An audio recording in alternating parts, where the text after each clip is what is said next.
আসসালামু আলাইকুম।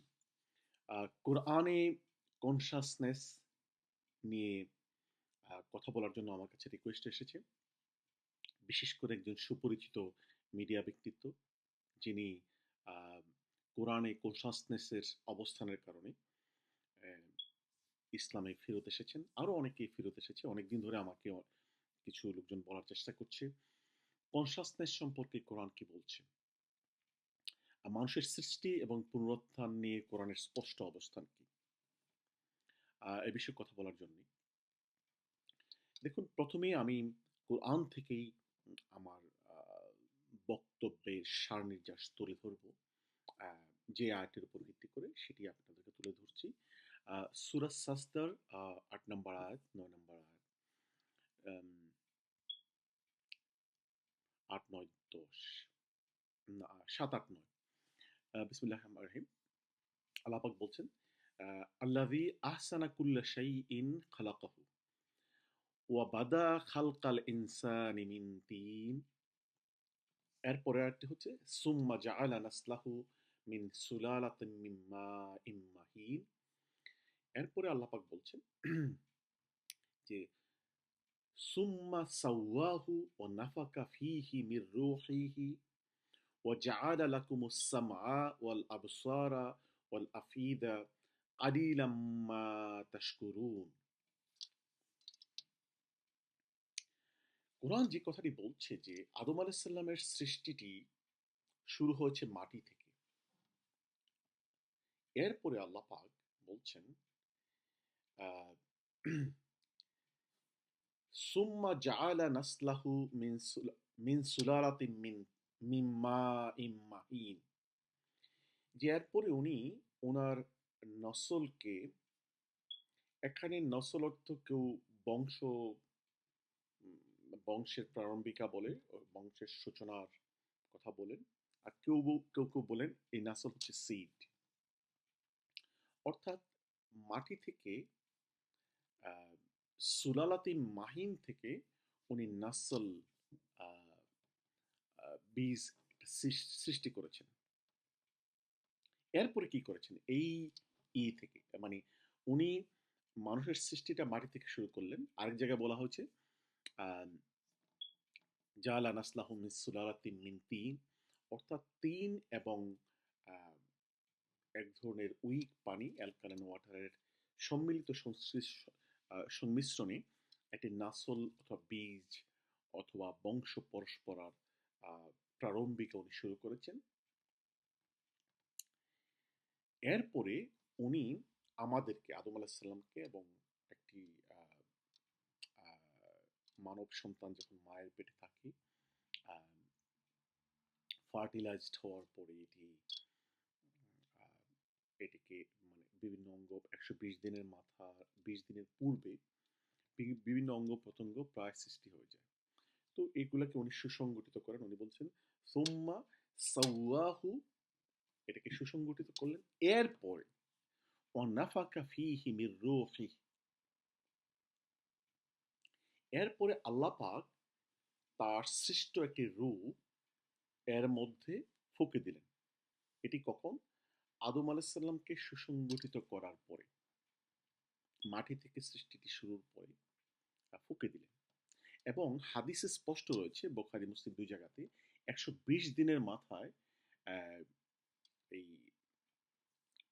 মায়ের পেটে থাকা যে সুগুড, মানে এখনো পরিপূর্ণ মানুষ হয়ে যায়নি, যেটি একটি ভেজিটেবল স্টেটের অবস্থা আছে, তার মাঝে আহ, অর্থাৎ যে ভ্রূণটি মানুষ হওয়ার কাছাকাছি চলে যাচ্ছে, অর্থাৎ মনুষ্য অবয়বের দিকে পরিপূর্ণ অবয় পেয়েছে, যে কান পেয়েছে, চোখ পেয়েছে, হাড় পেয়েছে, মাথা পেয়েছে, কিন্তু এগুলো ফাংশন করছিল না, পরিপূর্ণ অ্যাক্টিভ হচ্ছিল না। অ্যাক্টিভটি হওয়ার জন্যে, অ্যাক্টিভটি হয় ১২০ দিনের সময়। তখন এটি হওয়া হওয়ার পূর্বে, ইমিডিয়েট পূর্বে ১২০ দিনের মাথায় রূহ ফুঁকে দেওয়া হয়। তেমনি আদম আলাইসাল্লামকে সৃষ্টির সময়ও সুসংগঠিত করার পরে আল্লাহ পাক রূহ ফুঁকে দিয়েছেন। তারপরে ফেরেশতাদেরকে বলেছেন ওয়াকাউ লাহু সাজিদিন, এবং তার আদম আলাইহিস সালামকে সেজদা করার জন্য। তেমনি মানব শিশুকে পরিপূর্ণভাবে মায়ের পেটে যে ভ্রূণটি যখন মনুষ্য আকৃতি পেল, এটাকে সুসংগঠিত করার পরেই তার মাঝে রূহ ফুঁকে দেওয়া হয়। এই রূহ ফুঁকে দেওয়ার পরেই মানে আদম আলাইহিস সালামের মাঝে কনসাসনেস এসেছিল, এরপরে ফেরেশতা সেজদা করেছিল। তেমনি মানব শিশু যখন মায়ের পেটে থাকে, এই রূহ ফুঁকে দেওয়ার পরেই এই শিশুটির অঙ্গগুলো স্পেশালি মানে কান, চোখ, ব্রেন, হার্ট প্রপারলি ফাংশন শুরু করে, মায়ের পেটে বাচ্চাটি দেখতে শুরু করে, শোনা শুরু করে। অর্থাৎ রূহ আহ, মানে মেইন ভূমিকা পালন করে এই অঙ্গগুলোর ফাংশনের ব্যাপারে। আহ, এখন আমরা যে কারণে বলছি যে এর পূর্বে আদম আলাইসাল্লামের মাঝে রূহ ফুঁকে দেওয়ার পূর্বে এবং একটি মায়ের পেটে থাকা শিশু মানে তার রূহ মানে ফুঁকে দেওয়ার পূর্বে এটি কিন্তু কান, চোখ এবং ব্রেন এবং হার্ট সমেত একটি দেহ কিন্তু ছিল। অর্থাৎ এর মাঝে কান, চোখ, মাথা, ব্রেন মানে হার্ট এগুলো কিন্তু ছিল, কিন্তু এগুলো প্রপারলি ফাংশন করছিল না। চোখ দেখছিল না, কান শুনছিল না, হার্ট হৃদয়ঙ্গম করছে, হার্ট বুঝছিল না কিছু, অর্থাৎ ব্রেন ফাংশন করছিল না। কিন্তু যখন রুহটা ফুঁকে দেওয়া হলো, আদম আলাইসাল্লাম একটি পরিপূর্ণ আহ, মানে মানুষ হলেন, এবং তখন থেকে ফেরেশতারা তাকে সাজদা শুরু করলো আল্লাহ পাকের অর্ডারের পরে। তেমনি মানব শিশু কিন্তু মায়ের পেটে 120 দিনের মাথায় অথবা আগে পরে একটু এদিক সেদিক যদি হয়ও আহ, আহ, ফেরেশতারা রূহ ফুঁকে দেওয়ার পরে আহ, এই এই মানে মানব অবয়বের এই ভেজিটেবল স্টেটে যেটি রয়েছে, যে ফিটাসটি, সেটি তখন ফাংশন শুরু করে। তো আমরা যে কথাটি বলছি, যে কোরআন ক্লিয়ারলি বলেছে রূহ ফুঁকে দেওয়ার পরে ওয়াজাআলা লাকুমুস সামা ওয়াল আবসারা ওয়াল আফিদা, রূহ ফুঁকে দেওয়ার পরে তার কান, চোখ এবং অন্তর, ব্রেন, কাল্ব এগুলো ফাংশন শুরু করে। অর্থাৎ রূহ মেইন ভূমিকাটি পালন করে আদম আলাইহিস সালামের সৃষ্টির সময় করেছিল, এবং একটি শিশু যখন গ্রহণ করে একইভাবে রূহ ফুঁকে দেওয়ার কারণে করে। কোরআন এই ব্যাপারটি ক্লিয়ারলি বলেছে সূরা সাজদার 9 নম্বর আয়াতে। 8 নম্বর আয়াতে বলেছেন যে এই নাসলকে সুলাতিন মাহিন থেকে সৃষ্টি করেন। 7 নম্বর আয়াতে বলেছেন 3 থেকে মাটি থেকে সৃষ্টি প্রক্রিয়া শুরু করেন। 7, 8, 9 3 আয়াতে পরিপূর্ণভাবে এই সৃষ্টির প্রক্রিয়াটি বলা হয়েছে। আহ, আহ, আদম আলাইহিস সৃষ্টি এবং একটি মানব শিশুর সৃষ্টি। অর্থাৎ রূহ, আহ, রুহের মাঝে আমর থাকে, নির্দেশ থাকে, আল্লাহর হুকুম থাকে। এটি হচ্ছে রুহের সফটওয়্যার। অর্থাৎ এবং মানে কোরআন বলেছে যে আহ, ফেরেশতা মানে আদম মানে আল্লাহ রাসূল সাল্লাল্লাহু মানে সাহাবীদেরকে ও আইয়াদনাহুম বিরূহিম মিনহু, আল্লাহর পক্ষ থেকে সৃষ্ট রূহ দিয়ে তাদেরকে শক্তিশালী করা হয়েছিল, সাহায্য করা হয়েছিল। অর্থাৎ সাহাবায়ে কেরামের মাঝে স্পেশাল কনসাসনেস ছিল। মানুষের যখন মৃত্যু হয়, আহ, এই মৃত্যু প্রক্রিয়াতে কিন্তু দুটো জিনিস ঘটে। একটি হচ্ছে যে তার দেহ থেকে সকল ইনফরমেশন চলে যায়, অর্থাৎ সত্যিকারের নফস যে জিনিসটি, এই নফসের মৃত্যু হয়। অর্থাৎ ইনফরমেশনের ইনফরমেশনটি চলে যায়, তার লাইফ ফাংশন করে না। অপরদিকে রুহ চলে যায়। রুহের একটি হুকুম, রুহ হচ্ছে হুকুম। রুহ মানে এই দেহটিকে, এই নফসটিকে বাঁচিয়ে রাখে। অর্থাৎ এই নফসটি কিভাবে ফাংশন করবে, কতটুকু ফাংশন করবে, এই নির্দেশটি, হুকুমটি থাকে রুহের মাঝে। আর নফস হচ্ছে আমাদের পরিপূর্ণ আহ, মানে অবস্থা, শারীরিক, মানসিক, এবং আমাদের আমল, আমরা কি করছি, everything is being recorded in the নফস। সেটিকে মৃত্যুর সময় নিয়ে যাওয়া হয়, এবং এটি রুহের হুকুমে। আবার যখন মানুষের পুনরুত্থান ঘটবে কবর থেকে, আমাদের একই প্রক্রিয়ায় আহ, প্রথমে দেহ গঠিত হবে, যেভাবে আদম আলাইসাল্লামের কান, চোখ, অন্তর সহ দেহ গঠিত হয়েছিল। মানব শিশু যেভাবে মায়ের পেটে আহ, আহ, অচেতন অবস্থায় থাকে, রূহ ফুঁকে দেওয়ার পূর্বে রূহ এর কারণে তার মাঝে কনসাসনেস আসে। এরপরে সে একটি মানব শিশুতে পরিণত হয়। তেমনি আমরা যখন কবর থেকে উঠব, তখন আমাদের জন্য এক ধরনের সিট তৈরি করবে নাসল, যেটি সূরা আদম আলাইহিস সালামের ক্ষেত্রে নাসলের কথা বলা হয়েছে। এই নাসল থেকে মানে পরবর্তীতে সামা, বাসার, আফিদা এটি পরিপূর্ণ দেহ গঠিত হবে।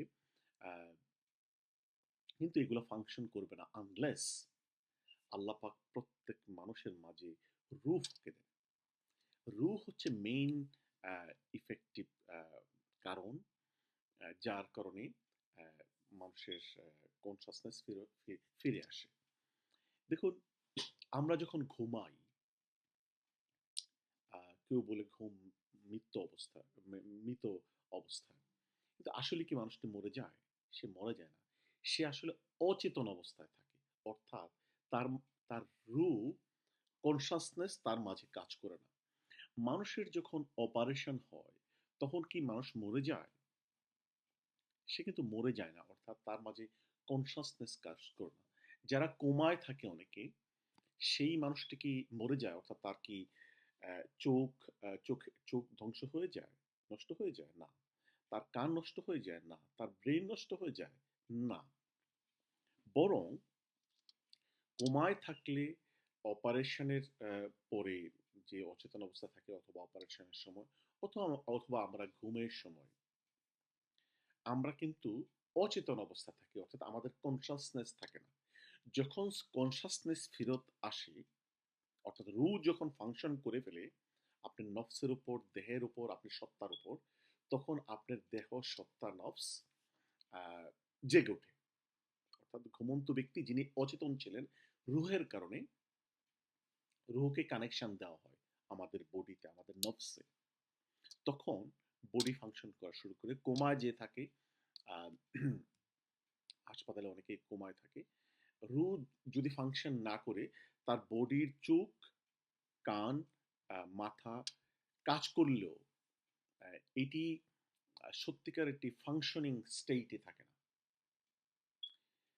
কনসাসনেস ফেরত আসলেই কোমায় থাকা মানুষটি, মানুষের চোখ ধ্বংস না হলেও তা দেখতে পারে, তার কান ধ্বংস না হলে সে দেখতে পারে, তার ব্রেন ধ্বংস না হলে সে দেখতে পারে। অপারেশনের পরে মানুষটি মরে যায়নি, কিন্তু তার রুহের কানেকশনের কারণে। রুহ, আমি কি বলেছিলাম, রুহ হচ্ছে কনসাসনেস, এর মাঝে ওয়াকুলি রুহি মিন আমরি রাব্বি, রুহ হচ্ছে আল্লাহ পাকের আদেশের অংশ, অর্থাৎ এর মাঝে কমান্ড থাকে। যখন আল্লাহর কমান্ড সমেত রুহ আপনার দেহের মাঝে কানেক্টেড হবে, সাথে সাথে আপনার বডি জেগে উঠবে, আপনার চোখ সত্যিকার ফাংশন করবে, কান শুনবে, এবং মাথা ফাংশন করবে। কিছু মানুষের বেশি রূহ থাকে, যেমন আমি সাহাবায়ে কেরামদের কথা বললাম। তাদের তো সত্যিকার অর্থে দেহ ছিল, তাদের দেহে একটা ফাংশনিং চোখ, কান, মাথা ছিল, কিন্তু আল্লাহ পাক তাদেরকে স্পেশাল কাইন্ড অফ কনসাসনেস, রূহ দিয়েছিলেন, যেই কারণে তারা, তাদের আন্ডারস্ট্যান্ডিং, তাদের শোনার ক্যাপাসিটি, তাদের দেখার ক্যাপাসিটি অন্য মানুষের চেয়ে বেশি ছিল। একটি মানুষের ভালো আমল তার রুহানি শক্তি বৃদ্ধি করে, একটি মানুষের খারাপ আমল তার রুহানি শক্তি কমিয়ে দেয়। অর্থাৎ ভালো আমল আপনার কনসাসনেস বৃদ্ধি করে, খারাপ আমল খারাপ আমল আপনার কনসাসনেস কমিয়ে দেয়। আপনি মরে যান না, তবে ভালো মানুষ কি মরে যায় না? সে মরে যায় কখন? যখন আল্লাহ পাক তার রুহের কানেকশনটি মানে নফসের সাথে, দেহের সাথে আলাদা করে ফেলে, সেটির কারণ ভিন্ন, এবং যখন তার আমলটা, ইনফরমেশনগুলো ফেরেশতারা দখলে নিয়ে নেয়। এটির উদাহরণটি আমি ছোট্ট করি, প্রাসঙ্গিকভাবে বলি। দেখুন, চেতনা থাকা অবস্থায় কিন্তু একজন ডাক্তার, সার্জন আপনার সার্জারি করতে পারে না, অথচ কিন্তু আপনি কিন্তু মরে যান না। অর্থাৎ আপনার চেতনাকে মানে লোপ করাইতে হয়, যেন আপনার বডিতে, অচেতন বডির মাঝে সার্জন সার্জারি করতে পারে।